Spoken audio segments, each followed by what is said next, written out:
Bonjour Elisabeth Ducharme, naturopathe. Aujourd'hui, je fais lien entre le cancer, votre environnement et vos pensées. Vous allez voir, c'est bien intéressant. Tout d'abord, connaissez-vous ça, l'épigénétique?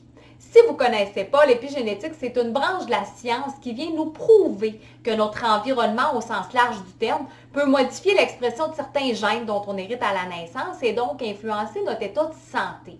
Donc, c'est pas tant mes gènes que l'environnement dans lequel j'évolue qui détermine mon état de santé. Et c'est une Moses de bonne nouvelle parce que ça veut dire que j'ai le pouvoir de faire parler ou non ma génétique en modifiant mon environnement.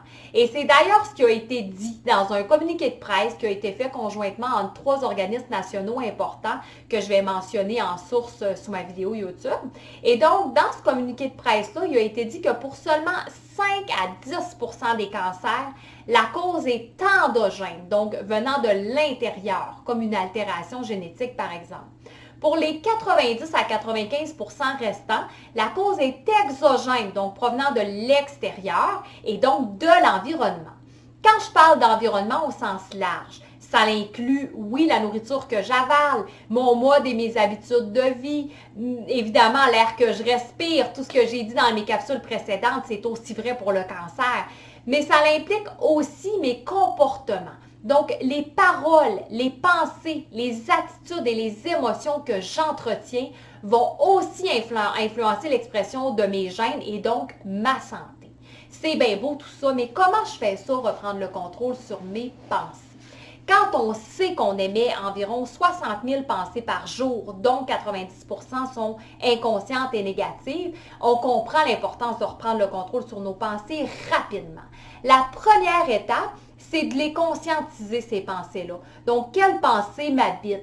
Quelles pensées sont récurrentes? Ou quelles pensées m'empêchent d'être en paix? Et un bon moyen pour y arriver, c'est de se créer un signal. Et chaque fois que je m'aperçois avoir une parole, une pensée ou un jugement négatif, je fais mon signal. Ça peut être de me taper sur la cuisse, de claquer des doigts ou encore de me mettre un élastique à l'entour du poignet. Et chaque fois que je m'aperçois avoir une pensée négative, je l'étire.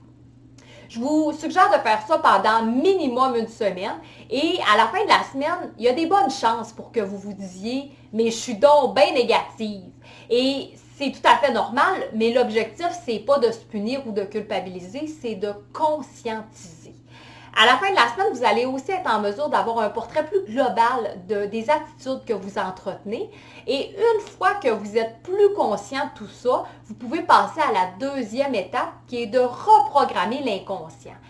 Vous avez sûrement déjà entendu l'analogie du cerveau versus l'ordinateur et ça fonctionne un peu de cette façon-là. Le cerveau contient plusieurs programmes et la majorité de ces programmes-là viennent d'il y a très longtemps et ils sont plus adaptés à ce que vous voulez vivre ici et maintenant. Ces programmes-là sont désuets et il faut faire le ménage. Comment je fais ça? C'est en répétant une commande. La commande, c'est la suivante, c'est 3 mots. Stop, annule, remplace. Je vous donne des exemples. Je suis en train de faire la vaisselle, je lave un verre de vide, je l'échappe et il casse. Et je m'entends dire « Ah, niaiseuse! Stop! » À ce moment-là, si vous pouvez vous imaginer un gros arrêt-stop bien rouge, tant mieux. Parce que plus j'utilise de sens physique pour transmettre l'information à mon cerveau, plus il y a de chances qu'il capte rapidement et qu'il y ait des changements rapides aussi. Donc, stop, annule et je remplace par le positif. Donc, voyons Elisabeth, t'es pas niaiseuse, tu as été distraite puis ça arrive à tout le monde. Je vous donne un autre exemple. Je suis dans une file d'attente puis la fille en avant de moi, ben, elle a les cheveux pas peignés. Et je m'entends dire, je ne serais jamais sortie comme ça, moi. Donc, stop, annule et je remplace par le positif. Donc, ça peut être d'y trouver une qualité positive pour remplacer, comme elle a l'air vraiment gentille, par exemple. Mais ça peut être aussi de se ramener en se disant, je ne connais pas la vie de l'autre, donc je ne peux pas la juger. Est-ce que cette fille-là vient d'avoir un bébé, elle dort pas ses nuits puis elle est au bout du rouleau? Je ne le sais pas, donc je ne peux pas la juger. Je vous donne un autre exemple. Je suis au volant de ma voiture, puis soudainement, il y a une peur qui monte, la peur d'avoir un accident. Donc, stop, annule, et je peux remplacer en disant, par exemple, même si présentement j'ai peur, je choisis d'être protégée et en sécurité, peu importe où je suis ou peu importe où je vais. Ça pourrait être ça. Je vous donne un dernier exemple rapide, plus en lien avec la santé. Si je m'entends entretenir des fausses croyances qui ont été transmises de génération en génération, comme par exemple, moi dans ma famille, on sait bien, les filles ont tout le cancer du sein, ou les hommes, c'est tous des alcooliques finis, par exemple. Bien ça, c'est un indice que c'est une fausse croyance qui nous a été transmise justement de génération en génération. Et encore là, il faut prendre le choix de dire stop, annule, et même si mes ancêtres ont vécu telle ou telle chose, moi, je choisis d'être libre et en parfaite santé. Donc, ça peut être ça. Ces commandes-là, c'est un peu comme si vous disiez à votre cerveau, chaque fois que tu émets une pensée négative, moi, je te ramène parce que c'est plus ça que je veux.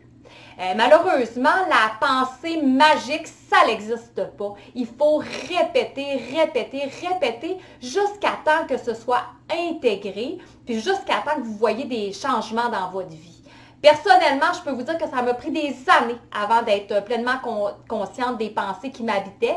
Et évidemment qu'aujourd'hui, je ne suis pas parfaite, mais je porte de moins en moins de jugement. Et quand j'en ai, ben, je les vois venir, puis tout de suite, je me reprends. Ça installe une certaine paix intérieure, puis ça fait qu'on a beaucoup plus tendance à focusser sur le positif que sur le négatif. Donc, j'espère que ce truc-là va vous être utile. Je vous souhaite une bonne pratique, puis des beaux changements aussi dans votre vie.